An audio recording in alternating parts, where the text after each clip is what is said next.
जय हिंद। इससे पिछले वीडियो में हम आपको निजी क्षेत्र, सार्वजनिक क्षेत्र और संयुक्त क्षेत्र के बारे में बता दिए। आज हम लोग समझेंगे सहकारी क्षेत्र यानी कोऑपरेटिव सेक्टर के बारे में। तो आइए समझते हैं। देखिए, क्षेत्र क्षेत्र यानी जहां से पैसा आता है उसे क्या कहते हैं, क्षेत्र कहते हैं। इसे स्वभाव के आधार पर 3 भागों में बांटा गया था, प्राथमिक, द्वितीयक और तृतीयक, ये भी बता दिए थे। और शर्त के आधार पर 2 भागों में बांटा गया था, संगठित और असंगठित, ये भी बता दिए थे। और स्वामित्व के आधार पर जो इसे 4 भागों में बांटा जाता है, एक निजी क्षेत्र और एक सार्वजनिक क्षेत्र और एक संयुक्त क्षेत्र और एक सहकारी क्षेत्र। तो ये निजी, सार्वजनिक और संयुक्त ये आपको बता दिए थे इसे पिछले वीडियो में। आज हम लोग समझेंगे सहकारी यानी कोऑपरेटिव सेक्टर के बारे में।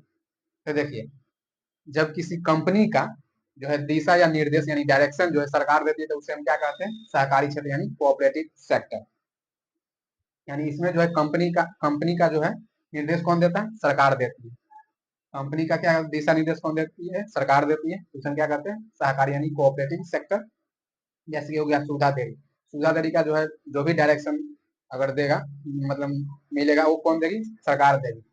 और उसके बाद जो भी लगेगा पैसा उसा, जो भी चीज लगेगा वो सुविधा देरी खुद अपना लगाएगी। और दिशा दिशा यानी डायरेक्शन जो है सरकार देगी। अमूल डेयरी का भी वही दिशा निर्देश कौन देती है, सरकार देती है।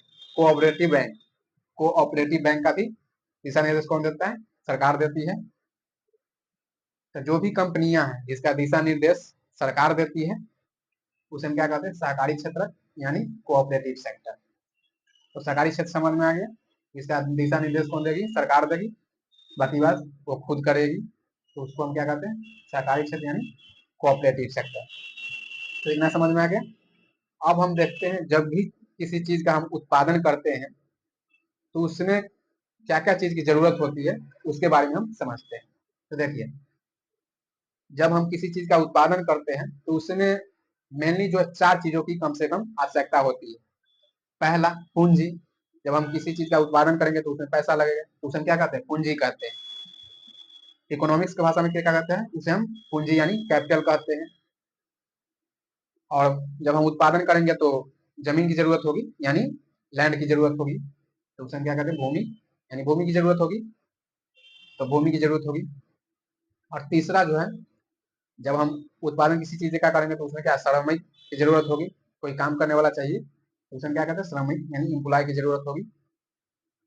और और एक चीज होता है उद्यमी यानी ऑनर। जब हम कोई चीज का उत्पादन करते हैं यानी कोई कंपनी खोलते हैं, तो उसका तो कोई ना कोई मालिक होगा ना, तो उसी मालिक को क्या कहते हैं, यानी ऑनर यानी उद्यमी।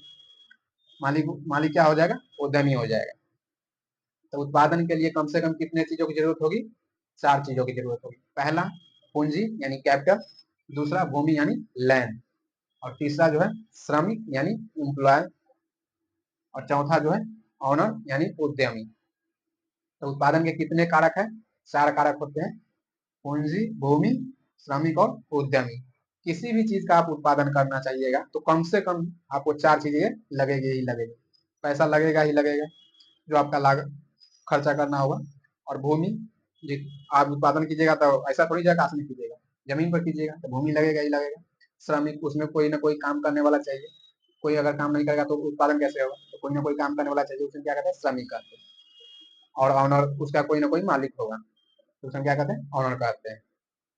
तो उत्पादन करने के लिए कितनी चीज की जरूरत होगी, 4, यानी 4 कारक की जरूरत होगी, पूंजी, भूमि, श्रमिक और उद्यमी। आई होप इतना समझ में आ गया होगा। तो इससे अगर हम नेक्स्ट वीडियो में देखेंगे, तो आज के लिए इतना ही, मिलते हैं नेक्स्ट वीडियो में। जय हिंद।